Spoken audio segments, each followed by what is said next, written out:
సామర్లకోటలోని భీమేశ్వరాలయం కేవలం మతపరమైన ప్రాముఖ్యతనే కాకుండా చరిత్ర, శిల్పకళ వైభవానికి నిదర్శనంగా నిలుస్తుంది.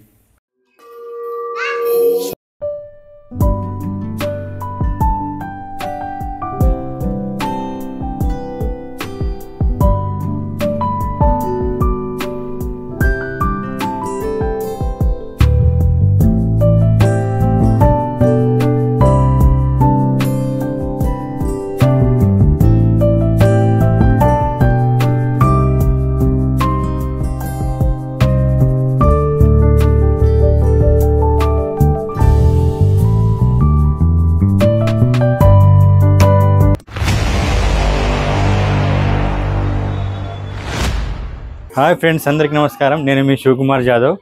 ఈరోజు మనం ఇప్పుడు అన్నవరము ద్రాక్షారామం చూసుకొని ఈ సామర్లకోట టెంపుల్కి వచ్చినాము. ద్రాక్షారామంలో దర్శనం చేసేసుకొని ఇగో ఇదే సామర్లకోట. ఇక్కడికి రాగానే చూడండి, ఇదే ఎంట్రన్స్. ఇక్కడ నుంచి ఎంత మంచిగా కనిపిస్తుంది కదా టెంపుల్. ఇది లోపలికి ప్రవేశ మార్గం.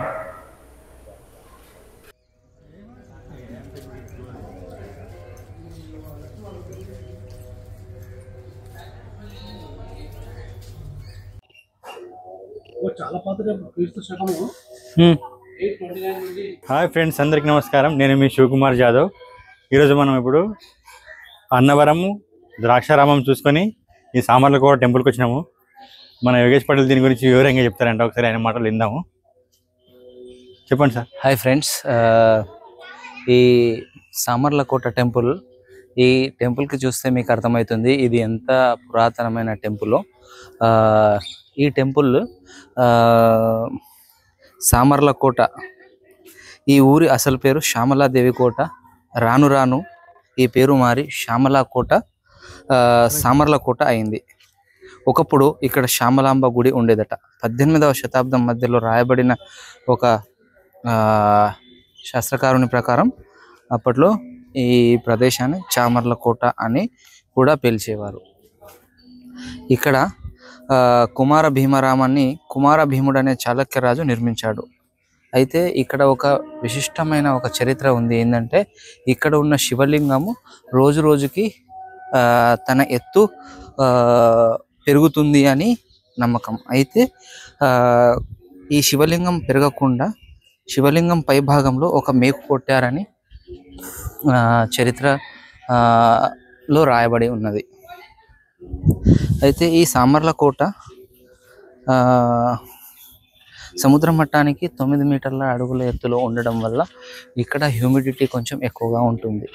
చూస్తున్న టెంపుల్ ఇది కాలభైరవ స్వామి టెంపుల్.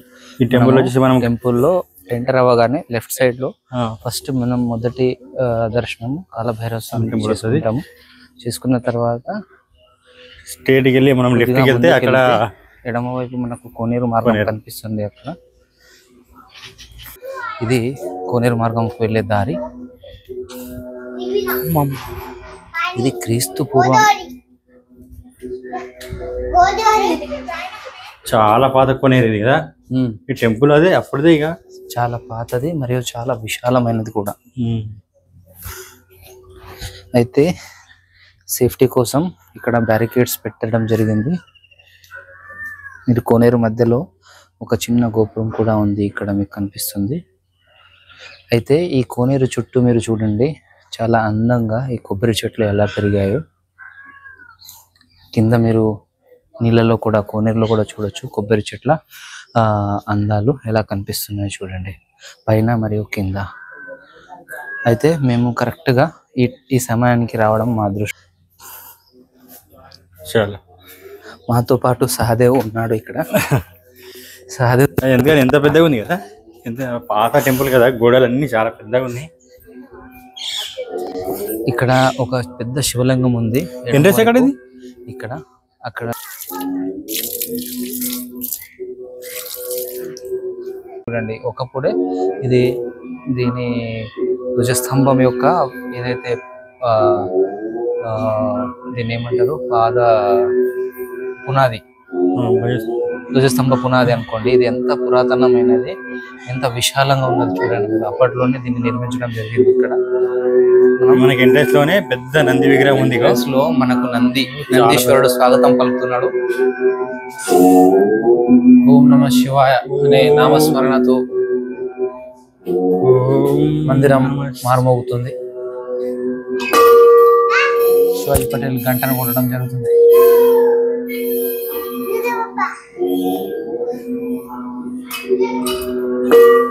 ఈ ఆలయం మాత్రం చాలా పురాతన ఆలయం. ఇది చాళుక్య భీమేశ్వరుడు దీన్ని నిర్మించడం వలన దీనికి కుమార రామ భీమేశ్వర స్వామి అని పేరు రావడం జరిగింది. అయితే ఇక్కడ మీరు చూడండి, నందీశ్వరుడు సరిగ్గా గర్భగుడికి ఎదురుగా ఉంది. చాలా అప్పుడు టైమింగ్ హైలైట్. పైకి వెళ్ళడానికి ఉందా దారి? సేమ్ ఇది కూడా మనకు అక్కడ ద్రాక్షారామం లాగా ఉంది టెంపుల్ కదా.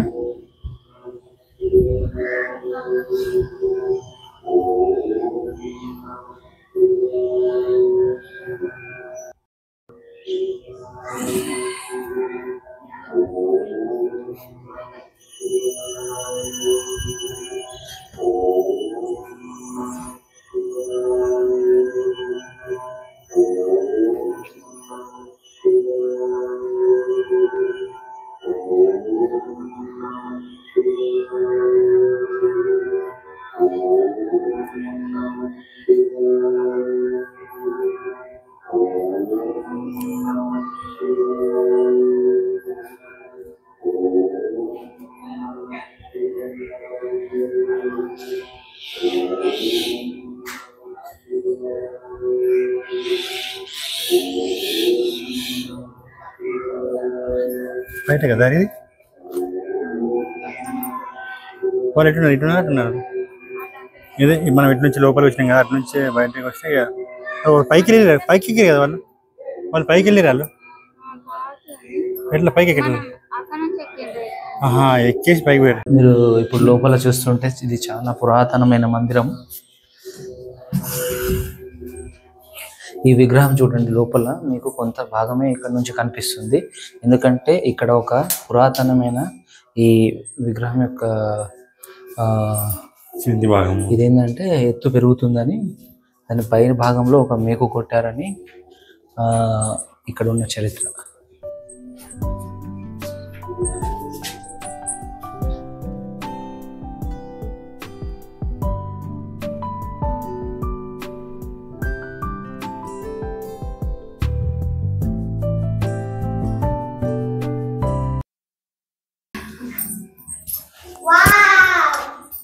గోడలు అన్ని అప్పటి కదా, పాతి కదా, ఎంత పురాతన. ఇది చాలా చాలా అంటే చాలా పురాతనంగా కనిపిస్తుంది ఈ టెంపుల్. రెనోవేషన్ చూస్తేనే కనిపిస్తుంది. ఇది పురావస్తు శాఖ వారి ఆధీనంలో ఉంది ఈ టెంపుల్ ప్రస్తుతానికి. అందుకే ఎటువంటి కలర్స్ కానీ ప్రింటింగ్ కానీ ఏం వేయలేదు.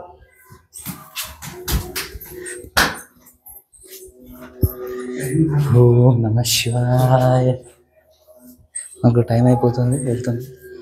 శివ కొంచెం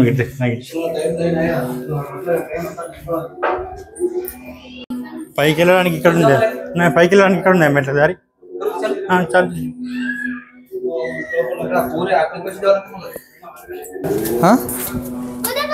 పైకి వెళ్ళాలంటే ఇట్లా వెళ్ళాలి, లోపల నుంచి కింద నుంచి వెళ్ళాలి.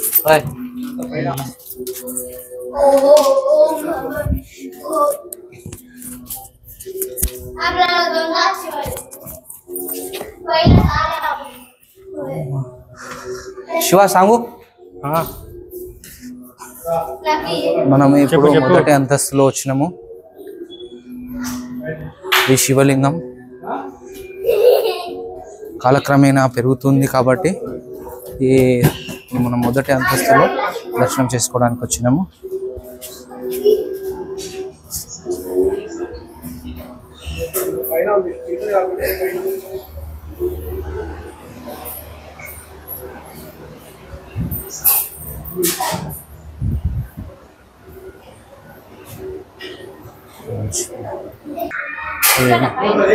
అవును, ఇది పురాతనమైన సామర్లకోట టెంపుల్ మొదటి అంతస్తు. మొదటి అంతస్తులో ఉన్నాం ఇప్పుడు ప్రస్తుతానికి. మనకు మొదటి అంతస్తులో శివలింగ దర్శనం అవుతుంది. ఎందుకంటే కింద ఏమి మనకు కనిపించదు అనమాట శివలింగం లాగా.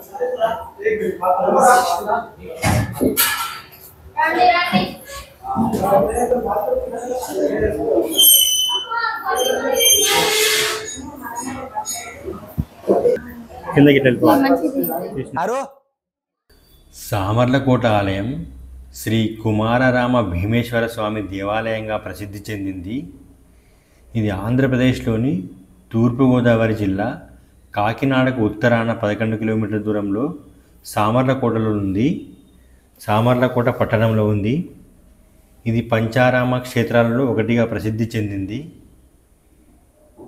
ఈ ఆలయాన్ని 892 నుండి 922 మధ్య చాళుక్యరాజు భీముడు నిర్మించాడు. ద్రాక్షారామంలోని భీమేశ్వరాలయం కూడా ఈయననే నిర్మించినట్లు చెబుతారు. అందుకే ఈ రెండు దేవాలయాల నిర్మాణ శైలి, ఉపయోగించిన రాయి ఒకే విధంగా ఉంటాయి. 1340 నుండి 1466 మధ్య కాలంలో రాజ్యం చేసిన కాకతీయులు ఈ మందిరాన్ని కొంత పునరుద్ధరించారు. ఆలయంలో కాకతీయుల నాటి, తూర్పు చాళుక్యుల నాటి శిల్పకళను స్పష్టంగా గుర్తించవచ్చు. ఆలయ నిర్మాణం చాలా అద్భుతమైన శిల్పకళను కలిగి ఉంది. ఇప్పటికీ ఎటువంటి పగుళ్ళు లేకుండా పటిష్టంగా ఉంది. ఇక్కడి శివలింగం తెల్లని రంగులో ఉంటుంది. సున్నపు రాయితో చేయబడింది. దాదాపు 14 అడుగుల ఎత్తులో ఉండే ఈ శివలింగం 2 అంతస్తుల వరకు వ్యాపించి ఉంటుంది. లింగం ఆధారం క్రింది గదిలో ఉండగా లింగం పైభాగం పైకప్పును చీల్చుకొని మొదటి అంతస్తు వరకు ఉంటుంది. ఇక్కడి అమ్మవారు బాలత్రిపుర సుందరీదేవి. ఆలయం లోపల స్వామివారికి ఎదురుగా ఉన్న మండపంలో 6 అడుగుల ఎత్తులో ఏకశిలచే చెక్కబడిన నంది విగ్రహం ఉంది. ఆలయం గర్భాలయం, అంతరాలయం, ముఖమండపం అనే 3 భాగాలుగా ఉంటుంది. మండపం 100 రాతి స్తంభాలను కలిగి ఉంటుంది. ఆలయానికి కోటగోడ లాంటి ప్రాకారం, లోపల అంతే ఎత్తుగల రెండవ ప్రాకారం ఉంది. ప్రాకార ముఖద్వారం సమీపంలో ప్రాచీన సరోవరం, వెనుక భాగాన పెద్ద రాతి స్తంభం ఉన్నాయి. 1147 నుండి 1494 మధ్యకాలంలో ఆలయానికి సమర్పించిన విరాళాల గురించిన శాసనాలు ఇక్కడ ఉన్నాయి. మహాశివరాత్రి ఉత్సవం ఇక్కడ ముఖ్యమైన పర్వదినం. సామర్లకోటలోని భీమేశ్వరాలయం కేవలం మతపరమైన ప్రాముఖ్యతనే కాకుండా చరిత్ర, శిల్పకళ వైభవానికి నిదర్శనంగా నిలుస్తుంది. ఈ వీడియో కనుక మీకు నచ్చినట్లయితే లైక్ చేయండి, షేర్ చేయండి, సబ్స్క్రైబ్ చేయండి. ఇందులో ఎటువంటి ఏదైనా తప్పులు ఉంటే క్షమించండి. Thank you.